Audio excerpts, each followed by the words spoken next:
Let me introduce the speech. This speech looks into how we take on an identity which limits our self-discovery. This speech uses two examples, stories, to illustrate how we all can awaken their desire. How we all awaken, then take deliberate, thoughtful action and achieve the extraordinary. Ron will be practicing his qualifying speech for his upcoming audition at the District 12 Speakers Bureau. Don't know how to spell that word. That's okay. The title is Awake and Achieve the Extraordinary, or is it Extraordinary? Yes. All right, Ron Hurd. Thank you, Mr. Toastmaster. Thank you all very much.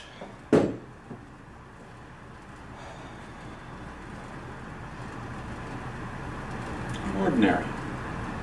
I'm average. I'm doing okay.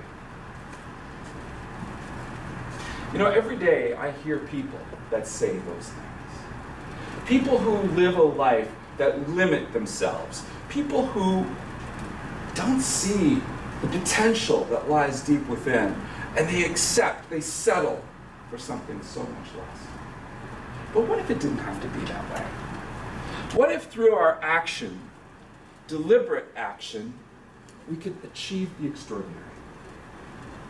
It really doesn't take that much.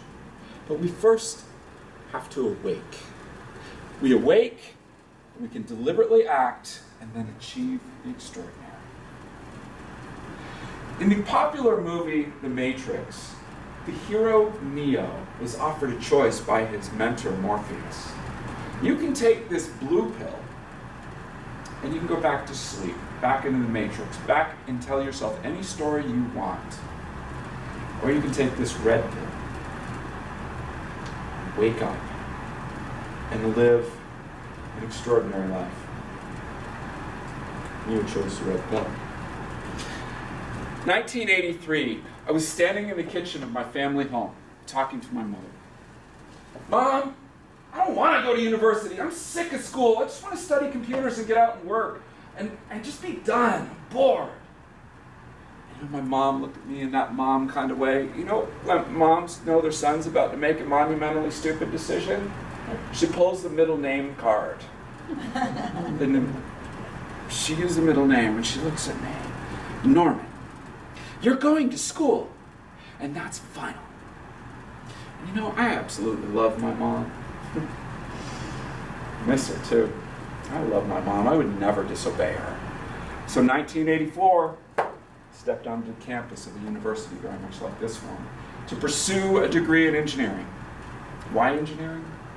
That's a really good question. And that is another speech. But let me just say this. That degree led to a very successful career that would provide for me and my family, but it was ultimately empty and devoid of the type of meaning that I was looking for.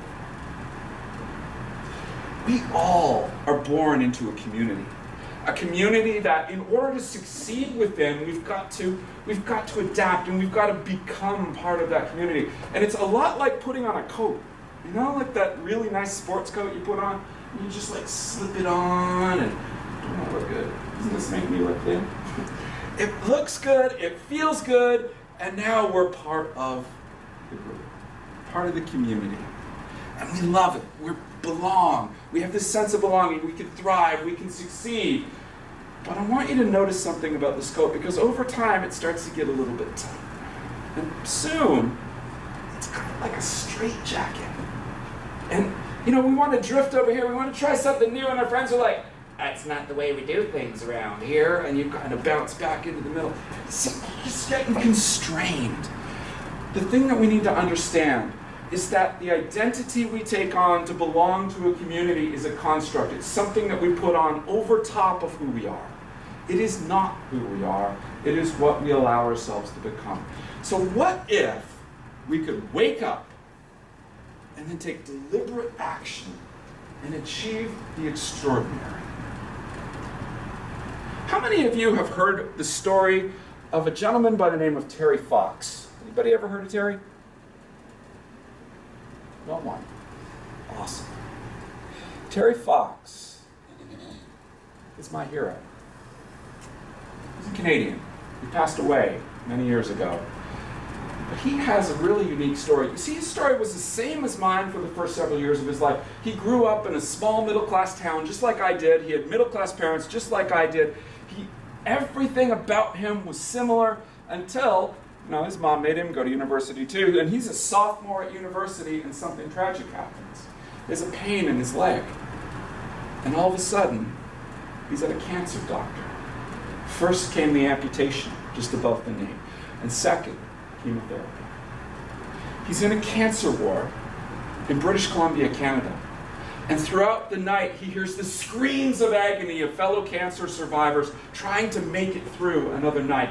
He sees the fear. It's palpable. You can smell it. It's so strong. He sees the empty, hollow faces of people who have given up hope.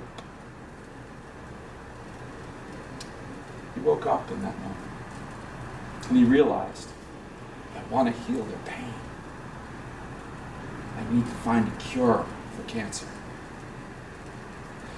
He decided, well, think about it. I mean, he's a sophomore. How many sophomores do you think have a research lab, know how to cure cancer? He's not a PhD. He's not a medical researcher. He doesn't have any of the skills necessary to cure cancer, but he had a dream. He had a dream. He woke up and he had a dream. He was going to take action. He decided that he would run from the east coast of Canada square over to the west coast of Canada. 5,300 miles. He didn't do a straight line, just for the record. A marathon a day for 8 straight months on one leg and one prosthetic leg. On April 12th of 1980, there was Terry Fox on the shores of Newfoundland on Canada's east coast. He took off his prosthetic limb, hop it around, and he dips it in the Atlantic Ocean. See, he had a dream of saving people from cancer, and he was going to dip that prosthetic limb in the Atlantic and the Pacific. And he put it back on, and he started in earnest a run across the country, marathon by day, collecting donations, meeting dignitaries, a marathon a day. Every day for 8 months. Within 4 months, within the first 4 months, April, May, June, July, the first 4 months, he was on the cusp of Ontario, Canada's biggest province, most populous province, where I grew up. July 1st, he crosses over into Ontario. July 9th, he passes by my hometown. He was 1 mile from my house, 1,760 steps from my front door, and I didn't go see him. A decision I've regretted my entire life. But I was not awake yet. He continued on through Toronto, through all these cities of Ontario, and this thing became something. Do you remember what 1980 was like in the United States? It was a really depressed time. We were just through OPEC. We had Jimmy Carter. Right? There was a lot of things going on. It wasn't a really good time in North America. But here was this one-legged man running across the country. And what he did, he was almost through the 5th province, on his way to the next province, and he had a pain in his chest. He went to see a doctor. And I remember the next day, he was sitting at a table very much like this, and there's microphones in front of him, flash bulbs going off, and Terry had a brave face on, and he looked at everyone and he said, "I'm suspending the marathon of hope. The cancer's back." He went off to British Columbia to heal, to recuperate, to the same hospital that he was in the year before. The most amazing thing happened in February of the next year. See, it was in August, now in February, this headline across Canada. Terry Fox, Marathon of Hope, reaches $24.1 million. His goal had been the entire time to raise $1 for every Canadian in the country. And there are $24.1 million. 24.1 million Canadians in Canada in 1981. His dream, this ridiculously audacious, extraordinary dream, was achieved in his lifetime. And then came the next headline. Marathon of Hope, marathon runner, Terry Fox dies in the hospital room, June 28, 1989. That's not the end of the story. Today, Terry Fox runs are held in cities across Canada and around the world. There's one here in Redlands, in April. Over $650 million has been raised for cancer research in Terry Fox's name. Countless lives have been saved as a result. But you see, my speech is not about cancer. It's not about cancer research. It's about the fact that here was a young man, a sophomore in college, who'd lost his leg to cancer, awoke to the pain and suffering of others, and decided to take action and live an extraordinary life. It's an amazing story. My story is completely different. I'm no Terry. Oh my gosh, I'm no Terry. It took me 30 years to wake up. You could say I'm a little slow. Little bits and starts. But I'll never forget this one moment in my story. It was 2011 in January. And I'm sitting at my office desk, and I'm plant manager of this manufacturing firm in Rancho Cucamonga, California. We'd survived the Great Recession. We're hitting our cost numbers, we're hitting our quality numbers, we're hitting our efficiency numbers, we're hitting our safety numbers. By all accounts, I was living an extraordinary career. Except my own perspective. I was sitting at my desk and I'm staring at a wall in front of me, and the only thing in my mind was a simple question. Is this all there is? Is this it?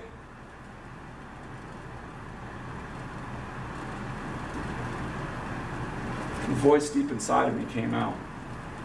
And as sure as I'm standing here, no, this isn't it.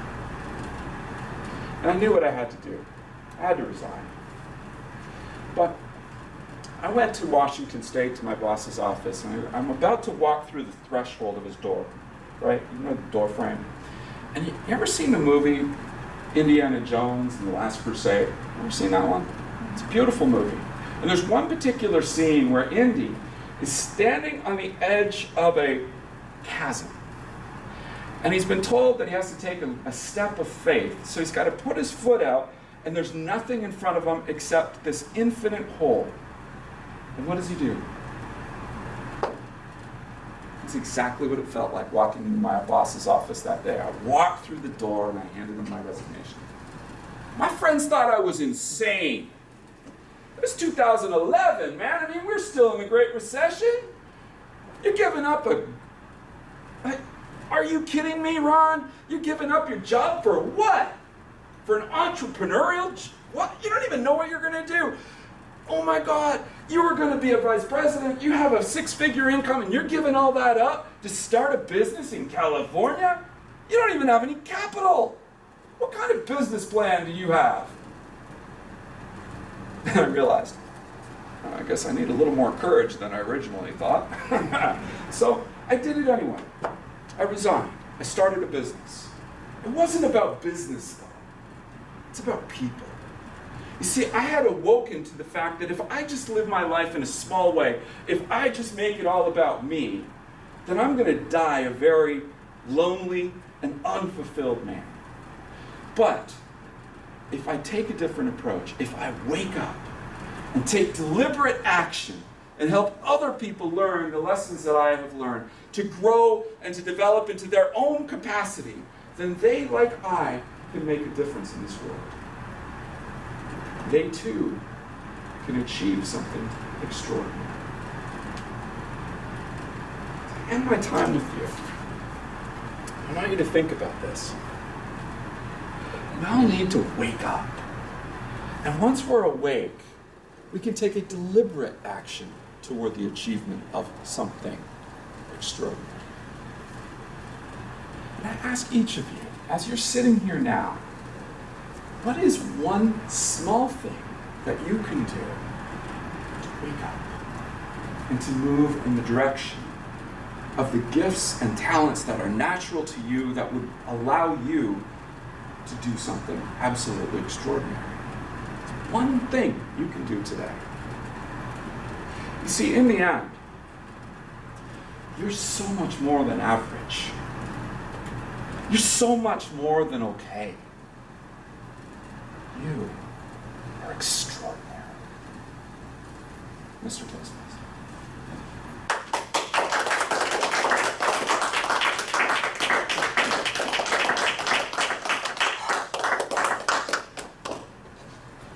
Let's take a minute.